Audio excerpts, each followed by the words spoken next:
Recording معاہدہ بلوچستان کے حق میں بہترین معاہدہ ہے، یہ بات انہوں نے GDA گورننگ باڈی کے اجلاس سے خطاب کرتے ہوئے کہی۔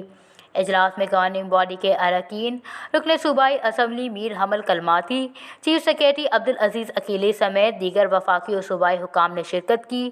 ڈائریکٹر جنرل GDA مجیب الرحمان قمرانی نے اجلاس کو بریفنگ دی اور بتایا کہ وفاقی کابینہ نے گوادر کے 2 اہم منصوبے JCC کو اجلاس میں پیش کرنے کی منظوری دے دی ہے۔ اجلاس کے شرکاء کو گوادر میں فراہمی آب کے منصوبوں کی پیش رفت، بزنس کے جدید ترین تصور پر مشتمل سینٹرل بزنس ڈسٹرکٹ کے قیام کے منصوبوں پر بھی تفصیلی بریفنگ دی گئی۔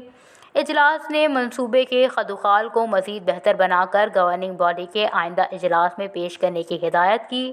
وزیر اعلیٰ نے کہا کہ گوادر ہمارا مستقبل ہے، جس کی تعمیر و ترقی کو سنجیدگی سے لینا ہوگا۔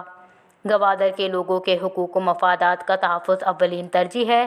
22 سال کے ترقیاتی عمل کے ابھی تک خاطر خواہ نتائج سامنے نہیں آئے۔ ہم VVIP پروٹوکول میں زیادہ مصروف رہے۔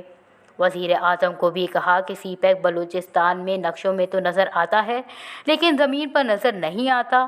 جب تک ان میگا پروجیکٹ کا فائدہ ہمارے لوگوں تک نہیں پہنچتا تو یہ پھر ہمارے لیے کارآمد نہیں۔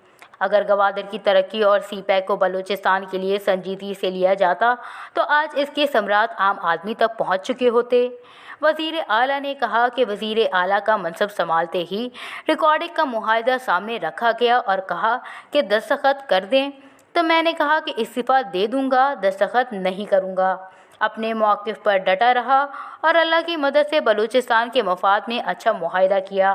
نواب اسلم رسانی نے بھی ریکارڈنگ کو بچانے میں بھرپور کردار ادا کیا۔ انہوں نے کہا کہ ہم گوادر کو انٹرنیشنل شہر بنانے جا رہے ہیں، جس میں بین الاقوامی سرمایہ کاروں کی دلچسپی اور شمولیت ضروری ہے۔ اجلاس میں GDA کے مختلف قواعد و ضوابط سمیت ایجنڈے میں شامل دیگر نکات کی منظوری دی۔ وش نیوز، کوئٹہ۔